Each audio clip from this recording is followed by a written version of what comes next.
que à noite, quando está formando aquele tempo de chuva, existem relâmpagos, mas você percebe algumas vezes também que noites que não tem nuvem nenhuma também tem relâmpago. Daí você vai tentar associar todos esses itens.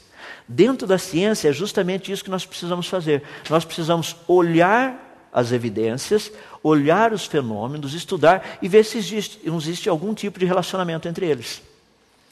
Quer ver um exemplo que é muito interessante? Eu gosto de colocar isso daí, porque todos nós somos bons cientistas. Você é, eu também, o pessoal que está nos ouvindo também. Olha que interessante. Você chega na sua casa, aquele vaso espetacular que você ganhou de presente, que é caríssimo, está lá no chão em 500 milhões de pedaços, quase atomizado. E você pergunta para o seu filho, que está segurando uma bola de futebol, e pergunta a ele o seguinte: o que aconteceu? A resposta dele é a seguinte: o vaso caiu. Eu quero dizer para vocês que vasos não caem.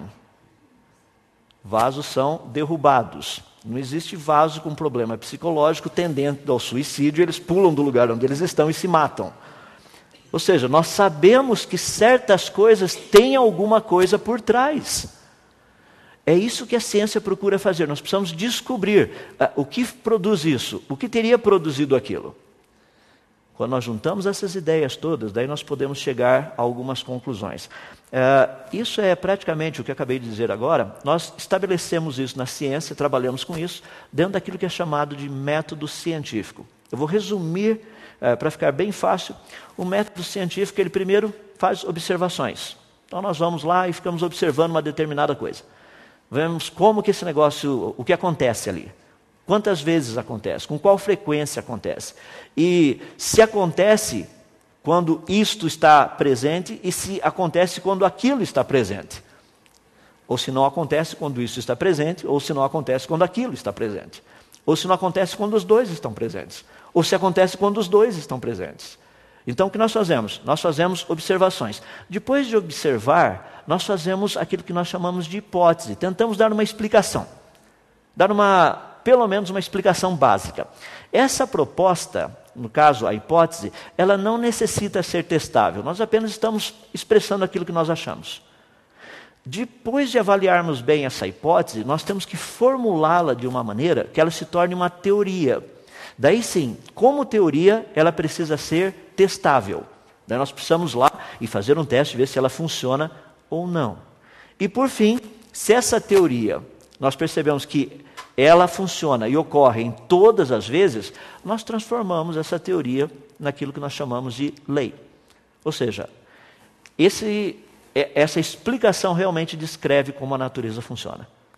Então essa é a ideia básica que nós temos aí por trás. Só para você entender, essa questão de leis da natureza é algo muito legal. Porque nós precisamos entender e aprender sobre elas. Nós não criamos as leis, nós apenas descobrimos as leis. Então, geralmente, quem descobre a lei recebe, ou seja, o nome dessa pessoa passa a fazer parte dessas leis que agora são conhecidas. Por exemplo, se eu falar para vocês, as leis de Kepler. Kepler não criou as leis, Kepler descobriu as leis. Então, nós temos 3 leis de movimento planetário, são as leis de Kepler. E assim funciona dentro desse contexto, as leis da natureza.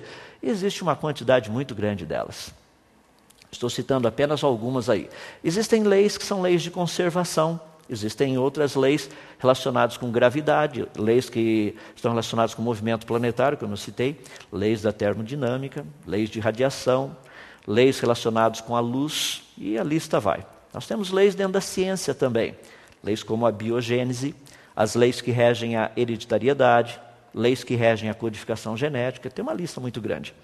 Um exemplo prático, aí nós temos na física a ideia de leis das cargas elétricas. Cargas elétricas com o mesmo sinal, positivo, positivo ou negativo, negativo, elas se repelem. Cargas elétricas com sinais opostos se atraem. Não fomos nós que determinamos isso. Nós apenas descobrimos que é assim que a natureza funciona. É uma lei. Quando nós trabalhamos na química, a lei do equilíbrio químico. Você percebe que certas misturas, quando nós colocamos juntas ali, por exemplo, aí você está vendo o cloreto de cobalto, que muitos professores de química